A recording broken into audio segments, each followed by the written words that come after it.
Very welcome to the participants and very welcome to the speaker. This is a very special webinar because we group together a number of European Chapter Zero, even if we are not all called Chapter Zero. And we have represented each chapter a super interesting non-executive director experience. So this is special because it's very international and it's very European. So since the creation of the Climate Governance Initiative and the Chapter Zero, the context has dramatically changed. Italy, France, UK, and Malaysia, who were the very first chapters to start up, they started their activity into a very, very different context.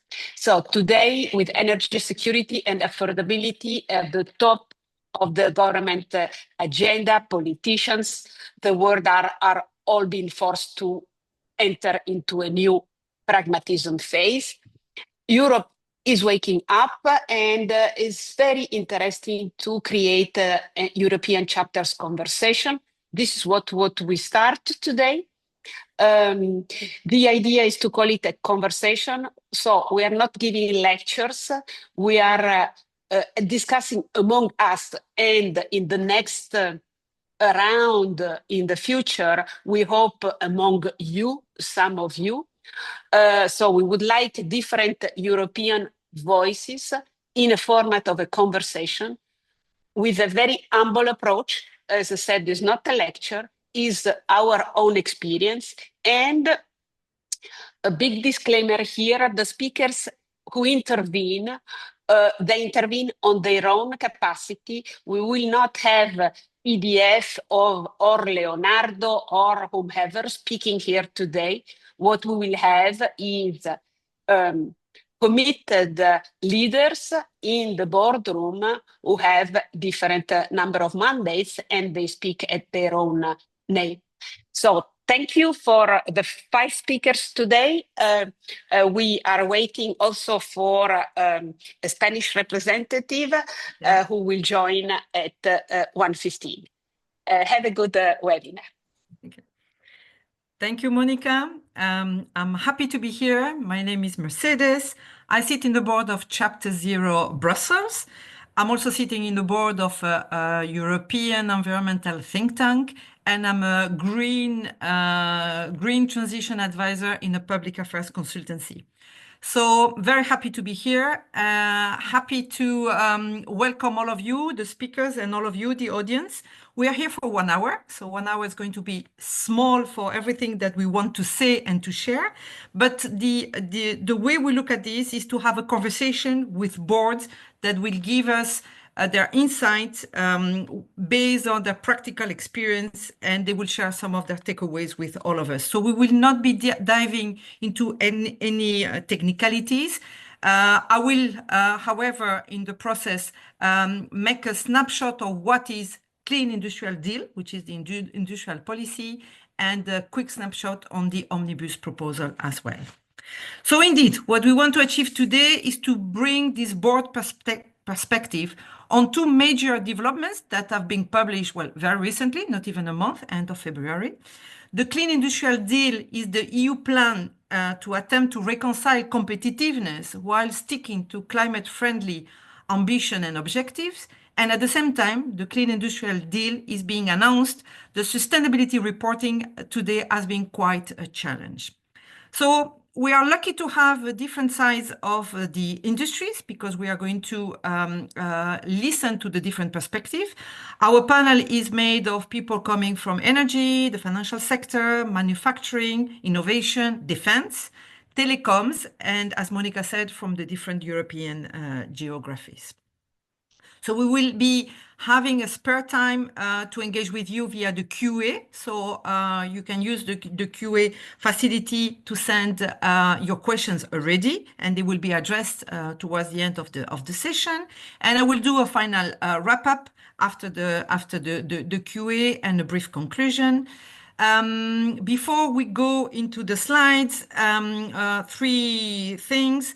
First, the event is being recorded at the moment, so it will be made available later on. Second, we are very keen to have your feedback, so there will be an evaluation form popping out at the end of the session, so we really encourage you to take 1-2 minutes to fill it out. And third, Monica said it, let me restate it again, the speakers are intervening on their own personal capacity.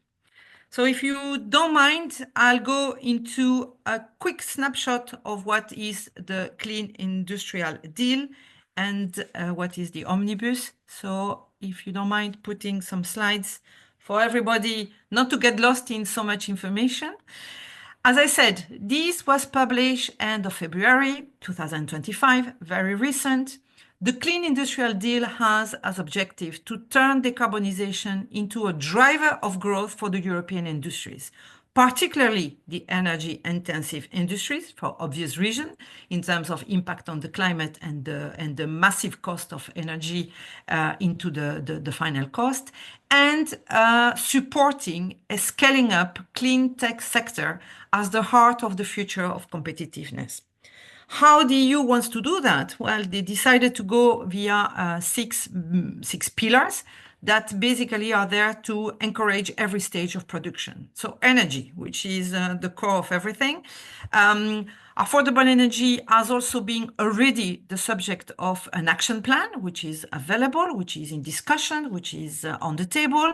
Is going to be a massive question. We'll certainly discuss this in the panel in a minute.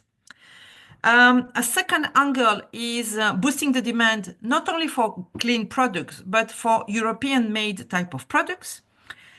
The question of the financing is never far away, so it's here, and it's probably the heart of the problem, because during COVID period, we were able to find a way to respond to the need of transition. Are we finding the way to respond to what Clean Industrial Deal wants as an ambition? That will be a massive question to be to be sorted out and to be discussed in the following days at all levels in EU, particularly in the summit today as well.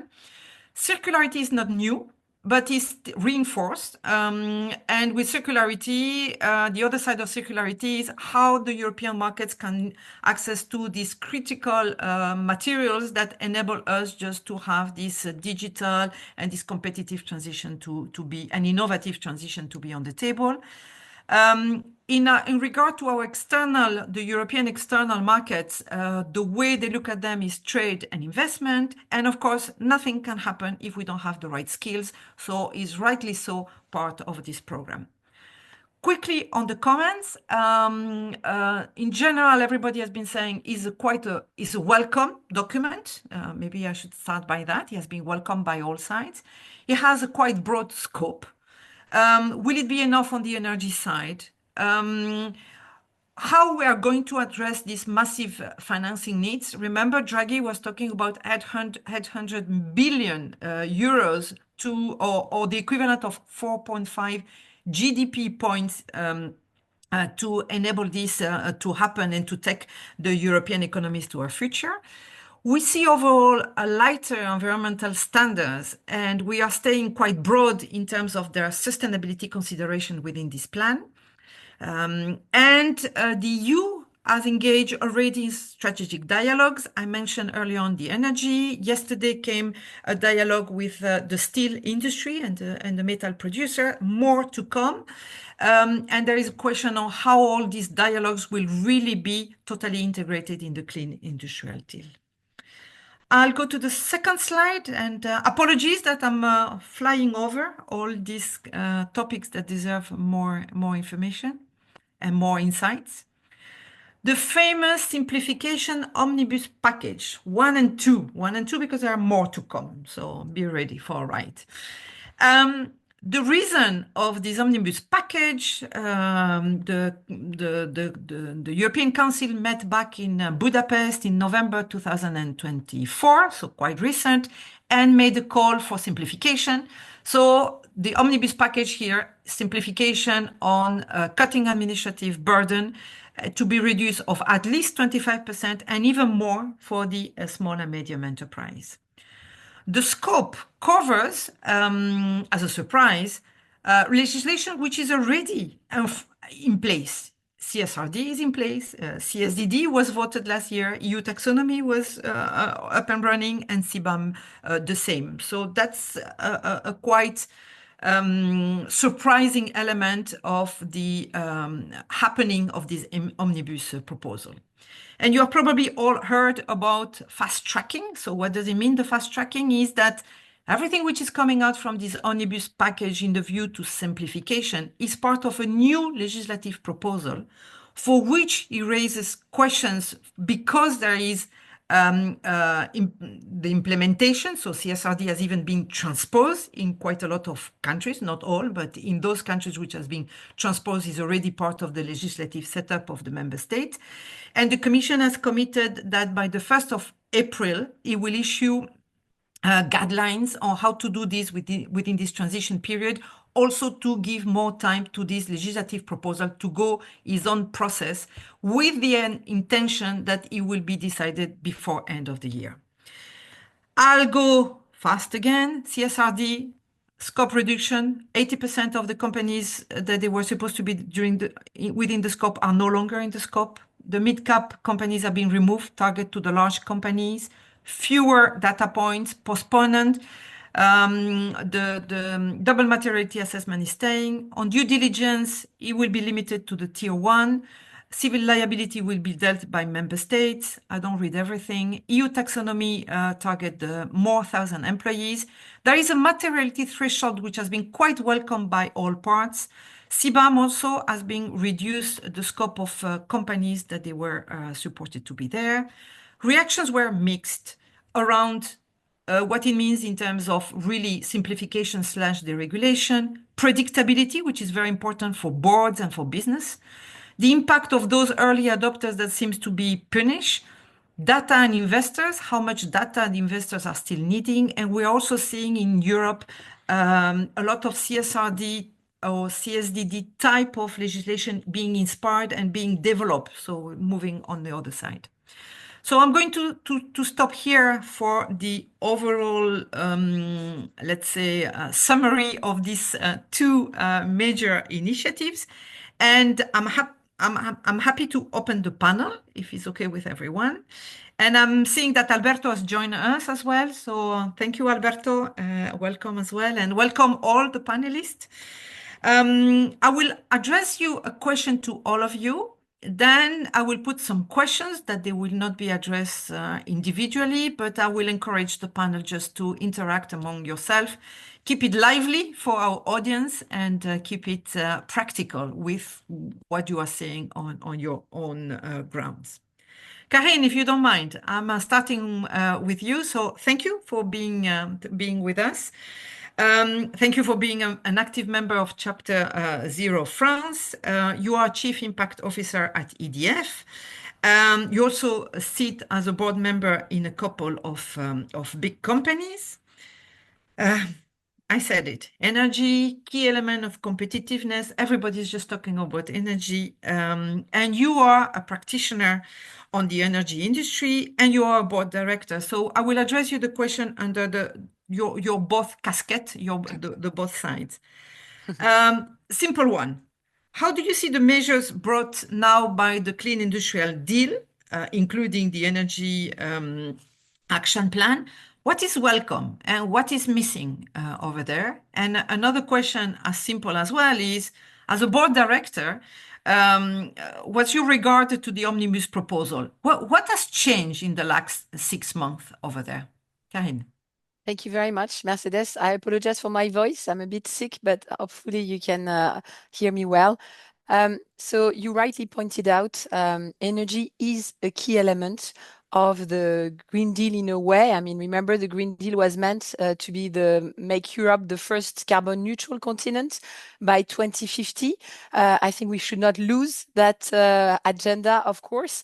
And for one reason, which linked to what you said as well, which is the 800 billion from Draghi is also 800 billion per annum that we will pay if we don't do the climate agenda because of the physical impact of climate change on the biggest companies. That's the S&P study that came out recently based on 1,200 of the biggest capitalization in the world. So 800 billion per annum if we do nothing. So it's not because we break the, the way to measure our temperature by doing the simplification that things will stop. It will not stop, right? So we need to decarbonize, and energy, and I will even say electrification is what we need to do, okay? Electrification allows competitiveness because it's a more efficient way to produce energy. Of course, we can do it with almost zero carbon because we have the technologies, and we can also be less dependent from fossil fuel, which comes from countries where we are not so sure that the geopolitical is very nice and easy, right? So I think I will actually use the word of the head of Euronext, the global stock exchange. He had a very interesting discussion this week. He said we should change the word ESG from environment, social governance to ESG as energy, security, geostrategy. I think this is really telling you how things have changed over the last 3 years, right? So electrification, this is what I feel good about Clean Industrial Deal, is that electrification of uses is priority. This is the main vector for decarbonization. This is the main vector for competitiveness. And now we have this indicator of 30%, 32% share of electricity in 2030. It's 23% today. So it's a massive challenge to do, right? And the second positive effect is the Industry Decarbonization Bank that will be set up. We're talking about 100 billion euros of funding. And you said rightly that finance is the biggest challenge. And there will be a first call for tenders of 1 billion in 2025 to support decarbonization and electrification projects in industry. And what I find really good as well is that we're talking about CapEx and OpEx, because we always used to talk about only CapEx, but we actually need also to have OpEx, okay? So this is the positive that I see. Of course, there are things that we could do. We need to make sure we will actually dedicate the money. But I think this is, of course, the biggest question mark, because a lot of money needs to come from the ETS, for example, and we don't know what it will look like. So that's, of course, the challenge. Now, on your second question, as a board and what I've seen over the last 6 months, clearly, and it comes back to what I said about moving from environmental, social governance to energy, security, and geostrategy, is that we are, of course, now seeing less pressure on the primary objective, which is just doing good for the planet, to doing good for security and sovereignty. And that, of course, means, and that's my biggest worry, that we focus a lot on pure decarbonization without looking at the all other planetary boundaries, biodiversity, for example. So the simplification, for example, on permitting, it's all about just going fast. But I think we need to remember it has to be fair, fast, and funded. That's my 3F that I will leave with you to make things happen, because otherwise we will end up just having very nice agenda, but not being able to make it in real economy. Thank you very much, Karine, for this enthusiasm and also the rewriting of so many acronyms as well. So yes. That's probably what all this world of disruption is guiding us to be reactive to the reality. You mentioned lots of things that Sylvia will probably can dive into it. You mentioned, Sylvia is coming from Chapter 0. She's a founder member over there. She has a strong background on energy as well and on finance, and she's sitting on the board of a major defense company and on a bank. So the questions, will you take in stock of what Karine has been anticipating? Indeed, the European Commission is able or is willing today to put a lot of money regarding defense, up to, again, 800 billion. This is the figures that are being mentioned. 150 billion in loans on defense investment with the European Investment Bank. All these with fiscal rules at the level of member state that will be a little bit more accommodating for this. So we probably will see that defense investment will give a kick to the economy to see how long it will be. So today we have two existential threats. One with the war at the borders and the other climate that we are seeing by all the scientific reports is accelerating its impact and its irreversible side effects, including on the biodiversity loss. For you, Sylvia, as a climate advocate, a very simple question. How can we tackle both at the same time? Being on the defending on the security side and not forgetting that the planet, whatever happens among us, keep going on this climate warming. Wow, that's a very complex question. So I'll do my best to give some thoughts around it and not pretending to answer it. But I love to build on what Karine also said. You know, she spoke a lot about security. So when we talk about the defense industry today, it's actually more global security than anything else. And that is driving a huge amount of sense of urgency, I think, in the European community right now, you know, which is something we have seen at the beginning of the war, also with the energy industry, you know, because there was a sense of urgency in trying to find solutions, again, you know, to reduce Russian gas. And in general, this has made a major push to renewables across Europe.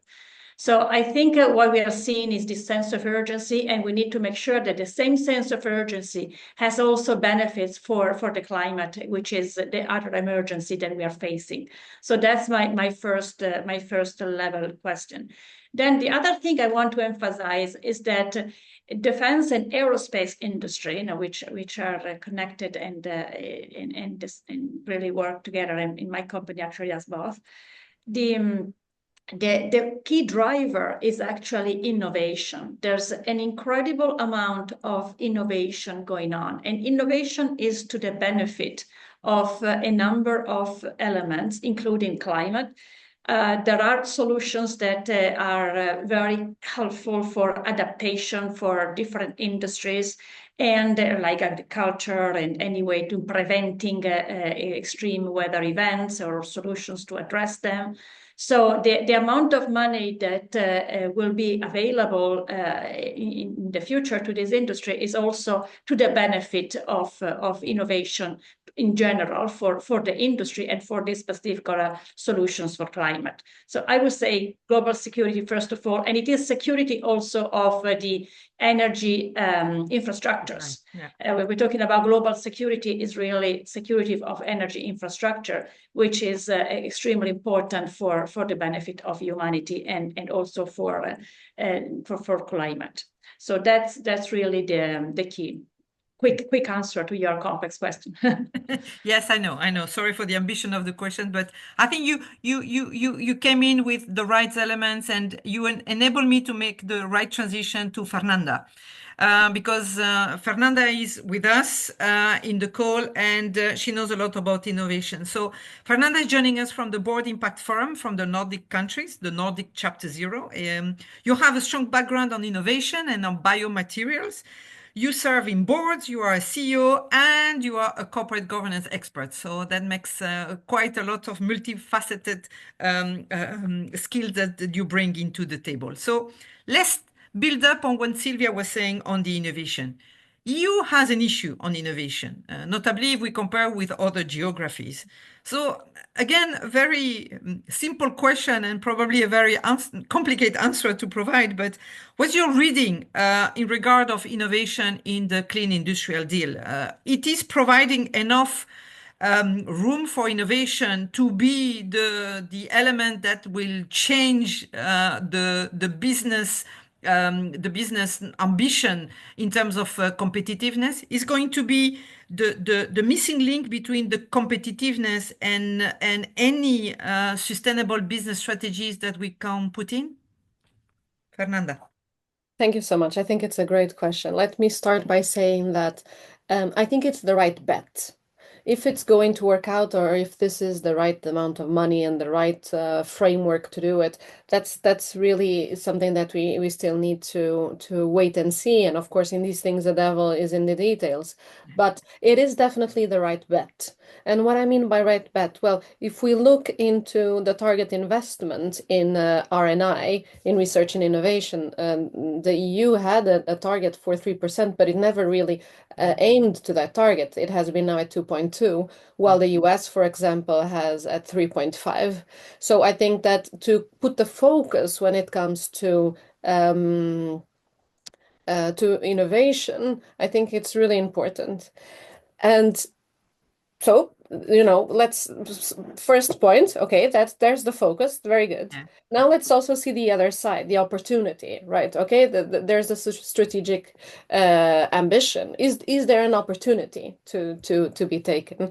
And I was just saying in the beginning of this call, if we look into the International Energy Agency, their report in 2021, they looked into the target for emissions for 2050, and we were still missing 50% of the technology in order to achieve that target. So it means that half of the technology was not yet commercially available. Now, 2 years later, 2023, that number has reduced to 35%. So it means that there is progress, which is great, but there is still a gap. We still need to address that technology that needs to be brought to the market. This is, I guess, also to the point of Karin in the beginning of the call, right? Okay, this costs money. We have now this 100 billion. According to Draghi, it should be 800 yearly. But there's an initial movement, and now the question is, okay, can we make sure that we make the best out of this opportunity in order to address this gap? I'm pretty sure if the EU can fill in that gap for clean technology, it's of huge impact, because it's about being the leader. It's about creating the knowledge. One key aspect in innovation is, of course, bringing in the ecosystem, bringing in the capabilities. And those are very hard to just hire or outsource. You need to make sure that you build the capabilities in Europe. So I think that it's definitely the right strategic move. Now, for us that sits in boards, and I thought it was also very interesting, the ESG with the energy and security and geostrategy, then we realized that our traditional board role, your typical kind of noses in, fingers out, it's not really valid anymore, I would say. You need to be a bit more proactive than you had been traditionally. And we're not even talking about governance of AI, for example. So then I think that there's a strategic shift for boards on how they understand innovation, how they are able to also think of themselves as part of this, not only electrification, clean tech in general, how each organization can play a role in that transformation. Because even if you come from an industry that is not directly related to this, everyone needs to eat, as in all organizations need energy. So are you going to, by sitting in a board, are you going to, for example, have a supplier relation with a startup that has an interesting technology that you could support by being in that board? Or so I guess what I'm trying to say is that I think that the strategic movement is right. I think that it's very promising. It's the right moment to do it and to get started. I'm not particularly so worried about the funding part, because I think that once you get the ball rolling, you figure out the money. It's going to follow. If you are able to make your business case, that's going to happen. But I do think that then when it comes to the implementation, when it comes to the strategic clarity of what this means to society and to all businesses at large, I think that there is a role that boards in general can really play. Thank you, Fernanda, for your answer. And I like to pick up on the boards and on the role. The world is changing, and the roles of each element in the society needs to be challenged in that way. So, welcoming your remarks. Maybe I'll also go back, link now to Alberto. So, Alberto, welcome. Hola. Thank you for being here from the Chapter Zero in Spain. You also have an impressive background. You sit as a CEO and you have a board position in a manufacturing company and in a telecom company. There is the big picture, but there is also every industry is not exposed to the same way. Although the cost of inaction that Karine was referring to is affecting everybody. For you, you were telling me that in the manufacturing sector, we have learned to know better the supply chain and the complexity of the supply chain that helped certainly to better address a business resilience. And you were telling me as well that in the company where you are sitting, you have made quite a lot of efforts to manage somehow to reconcile profitability and sustainable practice with energy efficiency. Well, you will tell us a little bit more about that. What do you think in this effort that has been already put on motion in the manufacturing company where you are sitting as the board, what the Clean Industrial Deal brings additionally to these efforts which you have already seen engaged? We'll be glad to put this into perspective. Thank you, Alberto, for joining. Sure, Mercedes. Good afternoon, everyone. I'm very pleased to be part of the panel. As you said before, I serve in the board of a manufacturing company, specifically a packaging materials company with plants in several countries in Europe and elsewhere in the world. And I think what the Clean Industrial Deal brings, which is aligned with one of our key working streams, is circularity. Circularity is a key component to, I think it was said by Karim before, we have to drive hard towards electrification of the economy. But I also believe that before that, we need to make sure that we spend as little energy as possible so that we become more energy efficient.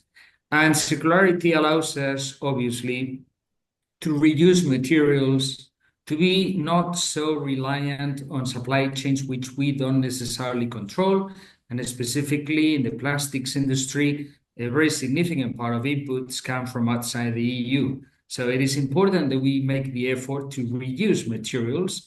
And it's also, I think, important that we make this, as you said before, Mercedes, in a profitable manner. I can tell you from our experience, for example, in a plant here in Spain, near Madrid, where I'm joining you from, we have set up a solvent reuse unit, which allows us to save significantly in the input of certain solvents, which we use for flexible packaging. This, in turn, allows us to reduce emissions significantly. And not only that, it fits our bottom line very well, because as you can imagine, and there was a mention before to OPEX, this reduces our consumption of materials, and so it makes business sense. And back to the point I think Fernanda made about the role and the profile of board members in this new area, I think many board members, including myself, were used to mostly focus our attention on financial numbers. For some time, for a number of years now, we've been also looking at non-financial KPIs and the performance of the businesses, but it's good that we are able to reconcile returns for these investments and our contribution to reducing emissions. Thank you, Alberto. Happy to build up on what you said as well. So now I'm going to open the question to all of you in the panel, and the first question is: when we hear what you just described, Alberto, that there is a way to make the most of the situation and reconcile the bottom line with a sustainable ambition and practices. Did you got it right in pushing forward for the omnibus? So do you want each of us to answer, or? No, I don't know. Maybe Karine, you might Yeah. like to develop on this. I mean, I know it's a vast question, but It's a vast question. Yeah. I mean, yeah. I think clearly, at least I talk from my position, when you pronounce the acronym, it's already creating a huge backlash with our top management, right? So I think that's the biggest problem, is that it's becoming an object in itself, which creates pushback. Yes. So I think we have to really go through simplification. And in a way, we have a big issue, in my view, which is shoot the messenger, in the sense that there is a lack of trust now in EFRAG. EFRAG is seen as having created this super craziness, rightly or wrongly. I mean, I don't want to judge, but that's the perception.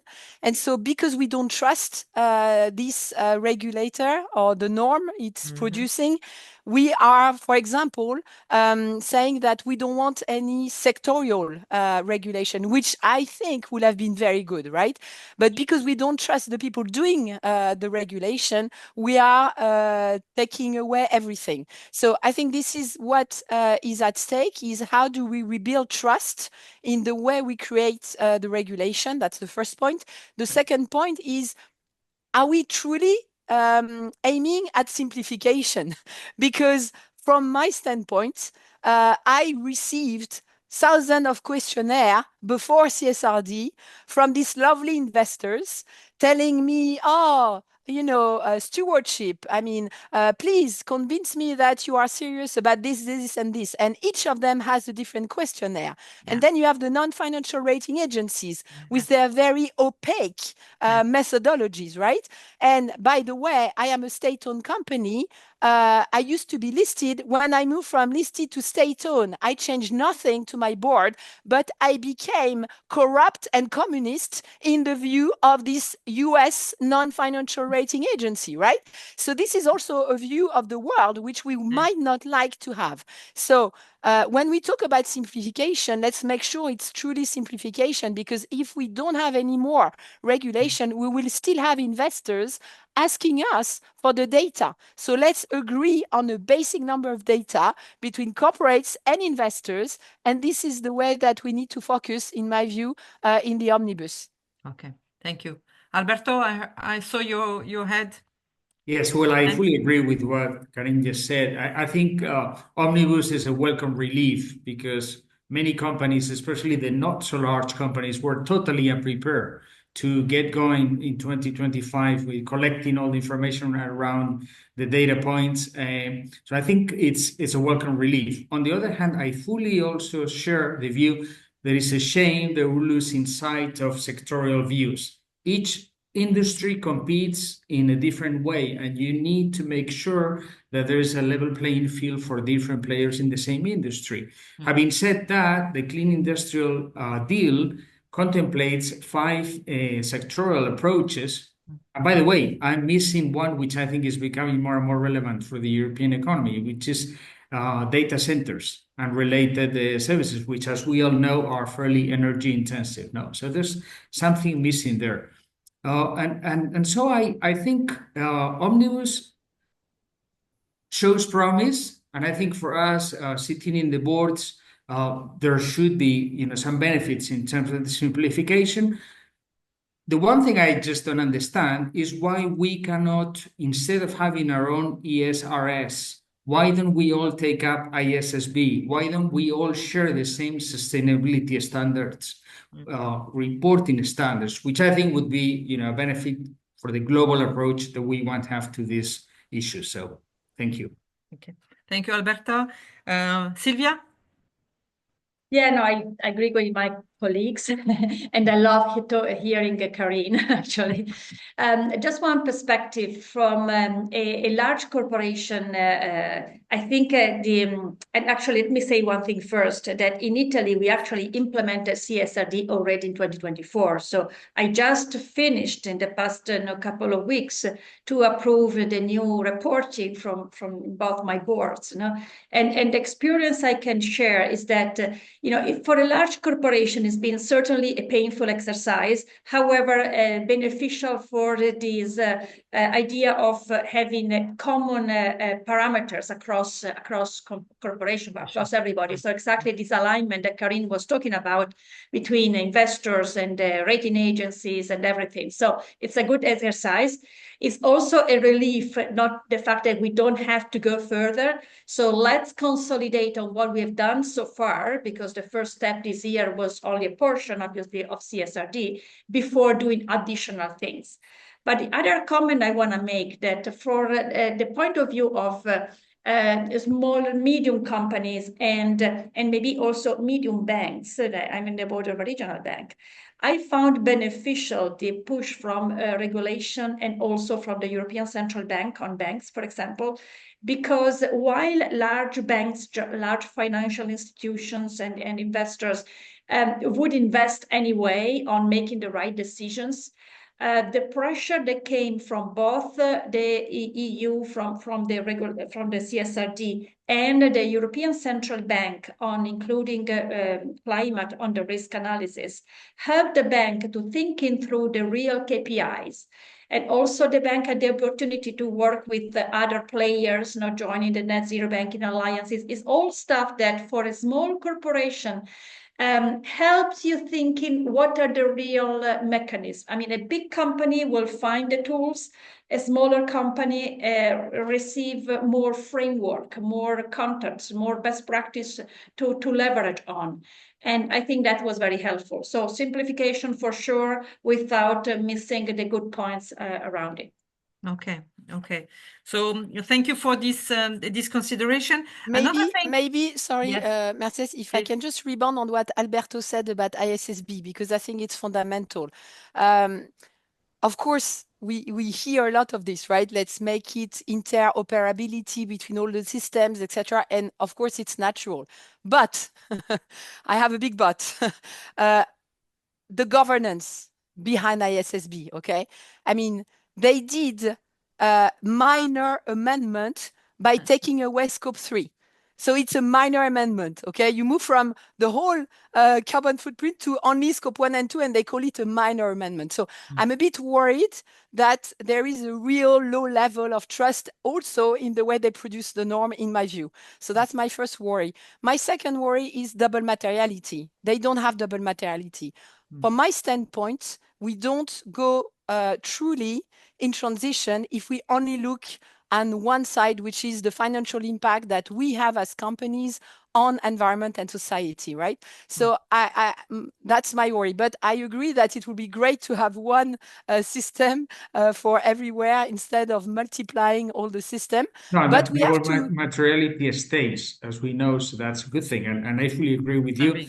And it's a pillar of our initiative, the CGI, that we have double materiality assessment. So makes sense. Yeah. It's true that in the discussion that we'll be seeing in the European Parliament, we might still see that double materiality is scrap.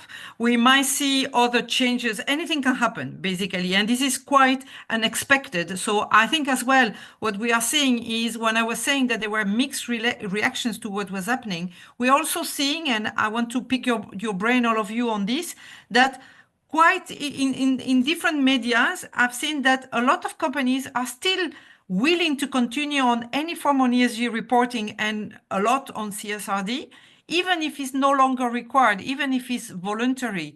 Is this to respond better to any financial need that they have? Because we know that the financial investors will need this granularity of the event. Or is there any other reason why companies, even if they are not obliged, will continue doing this? Anyone?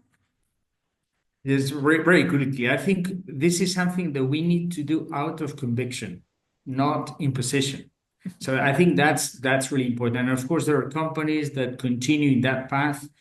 They've gotten the abilities, they've gotten the resources to do it, and that's very positive. So let them progress, and the rest go behind them. Anyone else? If I may just jump in, sorry. Yeah, go, Fernanda. Go. No, I was just going to echo what Alberto said, and I think that there's really something about the devil is out of the box, right? So things have happened. We know that there's this way of thinking, and in a way, I hope that this will be the same thing with double materiality. I really hope that now that we have opened that box, that it's not going to be possible to close it again. So there is something about setting the expectation for something.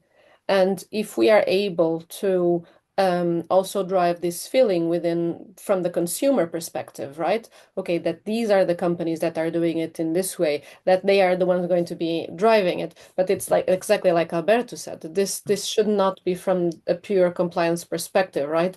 The business case needs to be there, the interest from organizations to drive it because that's what they believe in, and they see the results. And so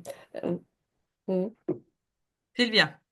Maybe just one comment on this is that I see, and I want to talk because this audience is a lot about board members, as it's the role of the board in all of this. So at the end of the day, we are talking about making sure the decision, the business decision, the strategic decision are taken with all the right considerations. No, so not just compliance. Compliance should be, the regulation should just be, obviously we have to comply, but we also need to know that the regulation is to drive us good behaviors. And we have to interpret it in the context of our own companies. And the board is there exactly to balance different things, to make decisions. And to take, in particular, in complex times like this one, where we have macroeconomic, geopolitical, and a lot of things, and we have also a lot of requirement from regulation, we have to think about how our own company will drive through these different situations and make the best decision in the long term that will last in the long term. So that's why climate cannot be put on aside because of other priorities that are short term, and really think about, that's the role of board, to think strategically about the company. Exactly. So that's the role of boards, but as we have heard, the board's role needs also to be challenged and to be a little bit more cautious, as Fernanda was saying, as well in the added value of other ways to interact with other players in the system. So I'm going slowly towards questions. Monica, you want to take the floor for questions, or I read what I am seeing regarding? I see two types of questions. Monica?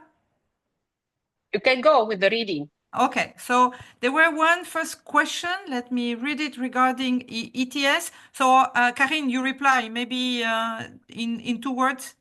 Yeah, I mean, it was just to say that there is this, European trading system with CO2 allocation that government can use to raise money, right? So the problem is that we don't know how much pollution in a way is coming every year. So we don't know how many allocation for sure they will get and the price adjustment. So that's why it's a bit more volatile. But they count on it to fund some of the electrification agenda. Okay, thank you, Karine. I see as well another comment from Martin talking about the confidence on developing technology to address climate change, but concern regarding the culture, the reconnections with the world, the values.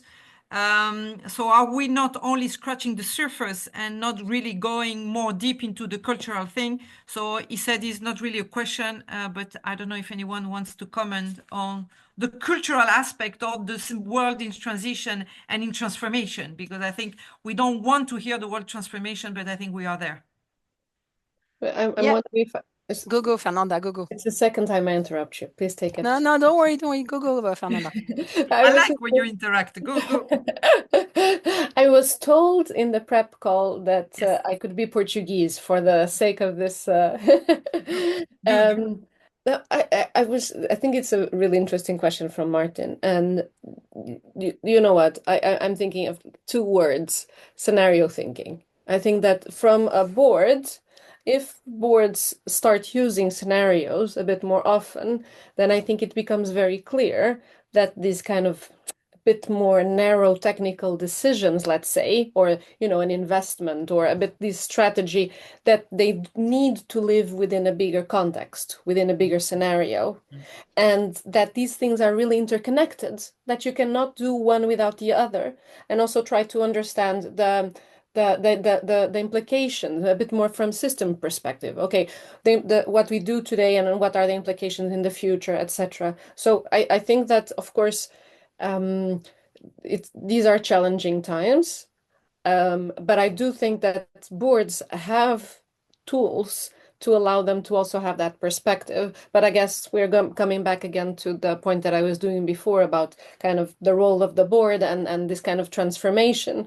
There's many boards that don't use, for example, scenario thinking when making this implementation in strategy. So it is a transformation, maybe of ways of working, and labor has been a very important topic, again, also in relation to AI.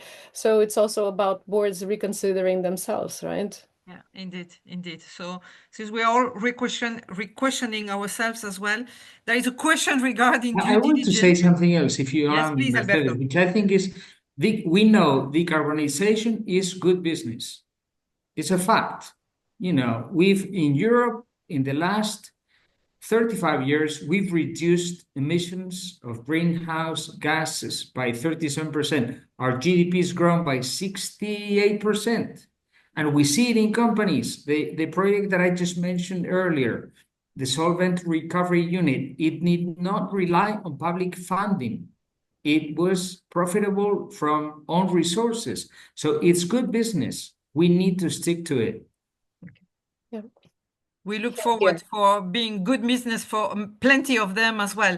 Let me share with you a last question that we are having from the audience regarding due diligence. So due diligence has been reduced to tier 1. Usually tier 1, we know where the risks are, and this is not where the biggest danger are.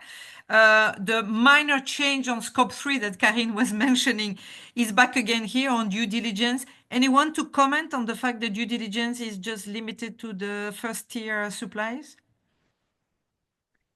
Maybe I can comment. Yeah, go, Just Sylvia. quickly. No, I think I love the simplification aspect, because clearly it was very, very complex with the whole set of information. But a few parameters to me would be very helpful to go below the tier 1, because really it's about supply chain. It's a complex thing. I mean, we can't necessarily understand our position in the carbon footprint without understanding the full supply chain. So I'm quite sure that irrespective to regulation, something will still going on in terms of a disclosure of some key parameters. It will just take a little bit more noise and time. Maybe if I can add, I think this brings also the broader issue of level playing field. And I think this is what is very tricky with all this change with Omnibus, is that first we have countries that have translated, some don't have translated for CSRD. And then for CS3D, we have some countries that had a duty of vigilance law before, which is the case for France, for example. Germany. So we are creating intra-EU competition on top of having the international competition issues, right? So that would be my view, is that how do we make sure that at least within Europe, we stay the course of having a proper common agenda on these issues? And I will agree also with what Sylvia said, is that these value chain issues, they need much more than just one companies to report on it. It needs so much collective alliances to move things around, specifically on the critical materials that are needed for energy transition. And I will link that to the cultural change mentioned by Martin by give you an example. In France, we've been trying to open a lithium mine in France, okay?